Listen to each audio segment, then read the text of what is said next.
বাংলার ভাই ও বোনেরা, বছরের পর বছর ধরে আপনারা তৃণমূল নামটা শুনেছেন। ওরা বলেছিল এর অর্থ ঘাসফুল, মাটি ও মানুষের দল।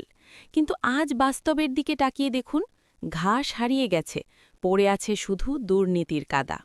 ওরা আমাদের জন্য একটা নতুন ব্যবস্থা তৈরি করেছে, যার নাম ৩ মূল ৩ ফুল, অর্থাৎ ৩ বার আমাদের বোকা বানানো হয়েছে। প্রথম ফুল আমাদের যুব সমাজ। যখন আমাদের ঘরের ছেলেমেয়েরা চাকরি চাইল, তাদের কি দেওয়া হলো? ভুয়ো নিয়োগ তালিকা। মেধার বদলে টাকা দিয়ে চাকরি বিক্রি হলো। আমাদের যুব সমাজকে ওরা ফুল বানালো। দ্বিতীয় ফুল সাধারণ মানুষ।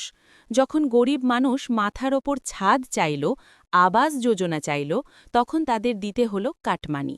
নেতাদের পকেটে টাকা না দিলে কোনো কাজ হয় না। সাধারণ মানুষকে ওরা ফুল বানালো। তৃতীয় ফুল রাজ্যের ভবিষ্যৎ। যখন আমরা রাজ্যের শিল্প চাইলাম, কারখানা চাইলাম, আমরা কি পেলাম? শুধু ফাঁকা প্রতিশ্রুতি আর চপ শিল্পের গল্প। আমাদের ভবিষ্যৎকে ওরা ফুল বানালো। ওরা ভাবছে বাংলার মানুষকে চিরকাল বোকা বানিয়ে রাখা যাবে, কিন্তু পাবলিক সব হিসেব জানে।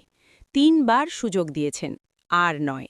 আগামী ৫ বছরের জন্য এই ৩ মূলের হাতে আর নতুন করে ফুল হবেন না।